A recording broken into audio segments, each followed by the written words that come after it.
zuzentzen duen Alabes, joan zen astean 7 gol sartu zituen taldea. Atean Alabesi dagokionez Dituro izango da, atzealdean Malon, Alaina, Morcillo eta Moya, Euskarriak Salcedo eta Ibon Gutierrez, hiruko lerroan Casares, Oscar Martínez eta Oscar Rico, eta goian puntan Geni. Beraz, hoiesek bi amaikakoak, eta Txemik lehen esan duen bezala, eta lehen aipatu dugu ere albiste honak ditugula Alabesen inguruan, badirudi egoera ekonomikoa egoera ekonomikoak hobera egingo duela. Saski Baskoniak ofizialki emanduelako notizia albistea, esanez sartuko dela kapitalizazioan, astelenean bukatuko da kapital handitzea, epea astelenean arratsaldeko 8etan amaituko da, badirudi diru sarrera garrantzitsua izango duela Alabesek. Juan Larrañaga, arratsaldeon lehenengo. Arratsaldeon. Eta badirudi arazo ekonomikoak ez dakit konpondu, baino behintzat konpontzen hasiko direla, aro berri bati emango diogula hasiera. Hori ematen du, ez? Orain arte arazo handiak egon dira, ekonomikoak, gestioan dena bizka bat nahaztuta egon da, ez? Hor dauda baita ere akredoriak sai daude baita ere, epaiketak egongo dira, iruditzen zait gauzak bate ondo ez direla orain arte, ematen du aurrera pauso bate eman dela orain, jende berria sartu eta gutxien estabilitate ekonomiko bate emango zaiola. Eta hortikan aurrea taldea hobetzen joango da alde horretatik, ez? Kirol arloan ondo dijoa, gaur ikusiko du zer gertatzen den, baina gaur aurrera pauso bat eman liteke baita lehenengo postu horren bila, sekulako lehia dagoelako. Eta kirol maila ondo joan eta gero ekonomiko pixka konpontze bali maira, iruditzen zait poliki Alabes gora joango dela. Joseba Urkiola bere gure lankidea ere hor behian da. Arratsaldeon, Joseba. Arratsaldeon deizuela, zerua pixkanaka iluntzen, baina hemen giro bikaina dago gaurko honetan Euskal Herriko futbolaren laborategirik emankorrenetako batean. Jendetza andana gerturatu da, aurtengo honetan Lezaman, Oviedo, Real Union ikusterakoan jendea bazen, baina giroa bestelakoa. Gaurkoan Alabesekoak zuk aipatu moduan, Xabi, pozarren dira, notizia ona da, benetan, kapital zabaltzearena, eta behin ekonomikoa nolabait moldatuta, gaurkoan 3 puntuak poltsikoratu nahi dituzte. Eibar eta Mirandes arranditsu daude, ekaina geroz eta gertuago dago, eta horri buelta emateko gaurkoan garaipenak balio handia izan dezake. Baina zibili beharko dute, Lezamako lehoitxo txikiekin. Halaxe da, une batetik bestera emango zaio hasiera partidari. Hor da Luis de la Fuente, etxekoen entrenatzailea, Carmona ere bere ondoan. Garai batean jokalari oso garrantzitsua izan zena Alabesen. Alabeseko kapitaina, gaur beste aulkian, Bilbao Atletiken aulkian.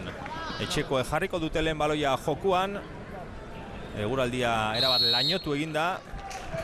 Goiz eguzkitsua izan dugu, haize pikin bat ere bai orain, baina momentuz arazorik ez futbolean jokatzeko.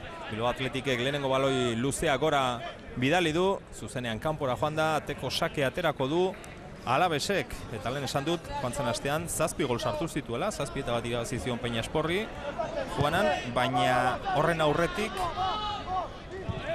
ez zituen emaitza osonak eskuratu azken partida hoietan.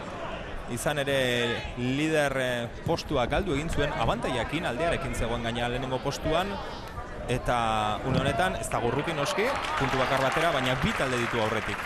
Bai, horre, nik uste lidergoan ipinidan talde guzti azkenean utzi egin dutela, ez? Ematen zuen Alabesek momentu horretan sendoen abera zela, gauza gondo egiten ari zen. Gertatzen dara sartu zen horre krisialdi batean edo, emaiz kaskarrak lortuz, arazoak izan ez partidua gaurre ateratzeko bai etxean da bai kanpoan.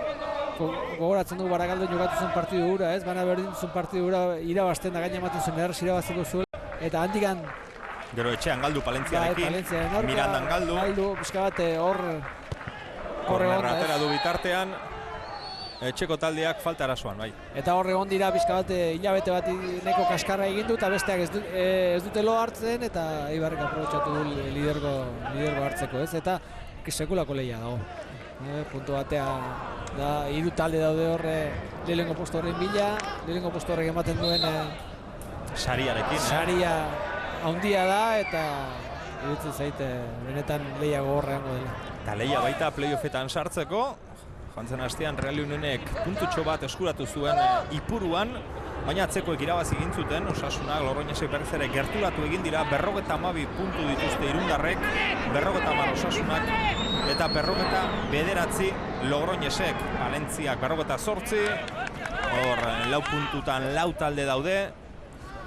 Irundarrek 4. postu hori gutxienez ziurtatu egin nahi dute. Lehenengoa urruti xamar dagoeneko jardunaldi gutxi geratzen direlako, liderrak 7 puntura dituzte, eta orain Irundarren helburua argia da playoffetan sartzea. Beste 3 talde horiek, Mirandesek, Eibarrek eta Alabesek lehenengo postua nahi dute, eta lehia horretan jarraituko dute liga erregularra bukatu arte. Zer gertatzen den gaurko honetan, momentuz partida hasiera honetan, baloia Alabesen zelaian ikusi dugu. Orain zeharkatu dute gasteiztarrek, baloia kanpora alboko sake aterako du Bilbao Athleticek. Eta Bilbao Athleticen 11koan Urko Bera, Igor Martínez, lehenengo taldean ibitako jokalari garrantzitsua gaur. Azkenean falta da, Ibai Gomez falta da, ez? Hori da pixka falta dena, beste dena, eta ekizagoian dago. Ja, nik uste helburua beteta daukala Bilbao Athleticek, ez? Eta azkeneko jardunaldietan. Ara, aukera izan dezake, Oskar Martínez kontrola txarra, lare jarraitu egin du, eta ateko sage izango da ondo atzelaria. Utxe egin du azken kontrol horretan Oskar Martínezek bazijoan bakarrik atezainaren bila. Eta bizkat Bilbao Athletic buruz hitz egiterakoan, nik uste helburua beteta daukala, bere helburua da lehenengo taldera jokalariek ematera.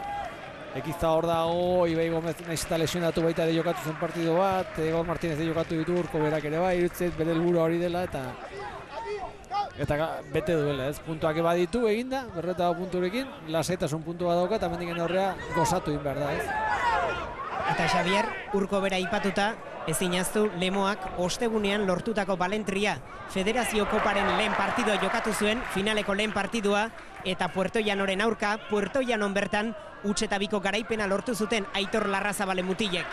Gauzak ongibidean, Lemoa izango da Federazio Kopa irabazten duen lehen talde bizkaitarra. Itzuliko partida geratzen da, baina emaitza oso ona lortu zuen ostegunean, utxetik kanpo huts eta bi irabazita, eta itzuliko partida etxean jokatuko duena ere hemen Euskal Telebistan ikusteko aukera izango duzue. Luis de la Fuente irudietan Jonanek esan bezala, etxeko lanak eginda ditu Bilbao Athleticek, hau da lasai jokatzeko aukera, 12. postuan da, 51 punturekin, 13. Guijuelok 32 puntu ditu, beraz, jetxera postuak urruti, eta atezainak min hartu du Juanari. Ateko sake ere atzelariak atera behar izan du. Errenka ikusten dugu Iturrioz. Eta ordezko atezaina berotze ariketak egiten. Bailen, ja nik ustean dut zuze edo... Nik ustean dut eman diola... Aukera etxeko entzat, atezaina Dituro iritsi da lehenago, arrizko horrundu baloia kanpora, alboko sakea. Zentza usturaren bat izan du, azkarra izan da, gauza handirik egin gabe, ez?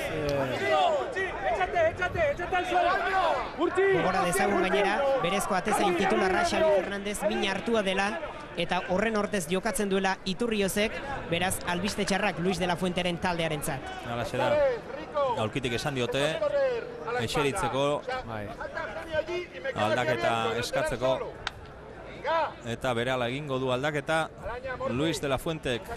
Ikusten danez, horre eseritan ondenean, bendaje bat ikustu zitzaion eskudiko iztarrean, horrek esan nahi du arazoa bat zaukala lehendik. Eta bueno. Villanueva.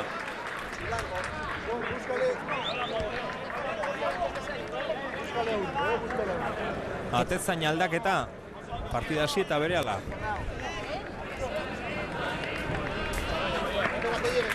Iturriozek utzi du zelaia, Villanueva atera.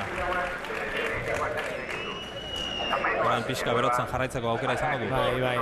Pixka beroketa batzue, lusatu pixka bat, kontuan hartu, beroketarik egin gabe sartzen dela, eta batez ere golpeoak eta arriskutsua dira.